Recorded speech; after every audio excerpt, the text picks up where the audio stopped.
আসসালামু আলাইকুম। এই ভিডিওতে আমরা আলোচনা করব আমাদের ইনভেন্টরি সফটওয়্যারের বেসিক সেটিংসগুলো নিয়ে। তো এর জন্য আমাদের সেটিংস মেনু থেকে জেনারেল সেটিংসে যেতে হবে। এখানে বিজনেস নেম মানে হচ্ছে এই আপনার বিজনেসের নেমটা, যেমন হচ্ছে এইটা হচ্ছে ইনভয়েস যে প্রিন্ট হবে সেই ইনভয়েসের যে নামটা থাকবে সেইটা। বটম সামারি মানে ইনভয়েস বটম টেক্সট, আমাদের যে ইনভয়েসটা প্রিন্ট হয় অর্ডারের সাথে তার নিচে একটা টেক্সট থাকে, সেটা এখান থেকে চেঞ্জ করে ফেলা যাবে। বিজনেসের মোবাইল নাম্বার, বিজনেসের ইমেল অ্যাড্রেস এবং হচ্ছে ওয়েবসাইট অ্যাড্রেস এবং বিজনেসের অ্যাড্রেস। তো আর এখান থেকে এগুলো চেঞ্জ হবে। আর ইনভেন্টরির যে অপশনটা আছে এটা হচ্ছে জেনারেল ইনফো। আর ইনভেন্টরিতে যে অপশনগুলো আছে এখান থেকে ইনভেন্টরি লোগো, কারেন্সি এবং হচ্ছে অর্ডার সোর্সেস এগুলো চেঞ্জ করা যাবে। এখান থেকে আরও কিছু অ্যাডিশনাল সেটিংস আছে, যেমন stock out product can order, মানে এটা যদি ইয়েস করা থাকে তাহলে কোনো প্রোডাক্টের স্টক না থাকলেও সেটা ইনভয়েস তৈরি করে ফেলা যাবে। আর নো দেওয়া থাকলে এইটা স্টক না থাকলে এটা অর্ডার করা যাবে না। পারচেস কোয়ান্টিটি ডেসিমেল মানে হচ্ছে কোনো আইটেম পারচেস করার সময় এর কোয়ান্টিটিটা ডেসিমেল করা যাবে কিনা, যেমন হচ্ছে আমি হাফ পিস কিনতে চাই তাহলে 0.5 দেওয়া যাবে কিনা, সেটা এখান থেকে ইয়েস দেওয়া থাকলে দশমিক দেওয়া যাবে, নো দেওয়া থাকলে দেওয়া যাবে না। আচ্ছা, এটা হচ্ছে পজ ক্লোজিং, এটা হচ্ছে পজের একটা সেটিংস। এটা পজ নিয়ে যখন আলোচনা করব এটা তখন দেখিয়ে দেব। আর ডিক্রিজ স্টক অন, এটা হচ্ছে স্টকটা কখন কমবে। যেমন আমার বাই ডিফল্ট এটা থাকে ইন কুরিয়ার।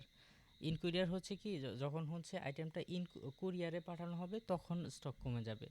আর এটা যদি কনফার্ম দেওয়া থাকে তাহলে কোনো ইনভয়েসটা যদি কনফার্ম করা হয় কোনো পার্সেল, তাহলেই হচ্ছে স্টকটা কমে যাবে। এইটা হচ্ছে এই সেটিংস। আর উকোমার্স সেটিংস এটা নিয়ে ডেডিকেটেড একটা ভিডিও বানাবো, সেখানে আলোচনা করা হবে। আর ইনভয়েসটা হচ্ছে এখান থেকে ইনভয়েসের ইগুলা স্টাইলগুলা এখান থেকে চেঞ্জ করা যাবে। যেমন বাই ডিফল্ট এই স্টাইল আছে, চাইলে হচ্ছে যে কোনো স্টাইলের এখানে আমাদের পাঁচটা ইনভয়েস স্টাইল করা আছে, যে কোনো একটা অ্যাক্টিভেট করা যাবে। যেমন আমি যদি এটা করতে চাই, এটা জাস্ট অ্যাক্টিভ দিয়ে দিলে এটা অ্যাক্টিভ হয়ে যাবে। এবং এখানে প্রিন্ট ডাবল অর্ডার, এইটা হচ্ছে কি যদি ইয়েস দেওয়া থাকে তাহলে কি হয় আমি দেখাই। আমি যদি অর্ডার লিস্টটা নতুন ট্যাব নিয়ে যাই, একটা অর্ডার ওপেন করি, এটা প্রিন্ট করব, তাহলে দেখা যাবে যে এখানে একই অর্ডার দুইটা দুইটা পার্টে ভাগ হয়ে গেছে। হ্যাঁ, এটা এটা হচ্ছে আমি হচ্ছে এখন আবার এই ডিফল্টটাতে চেঞ্জ করে আসলাম, এখন আবার রিলোড দিলাম, আবার দেখি এই যে এরকম। তো দুইটা পার্ট কেন করা হয়েছে, কারো কারো ক্ষেত্রে দেখা গেছে যে একটা কপি হচ্ছে অফিস থাকে আর একটা কপি ক্লায়েন্টকে পাঠানো হয় পার্সেলের সাথে, সেটার জন্য। এটা যদি নো দেওয়া থাকে তাহলে আর এটা ডাবল অর্ডার হবে না। আর এখানে ইনভয়েস কালারটা হচ্ছে এই যে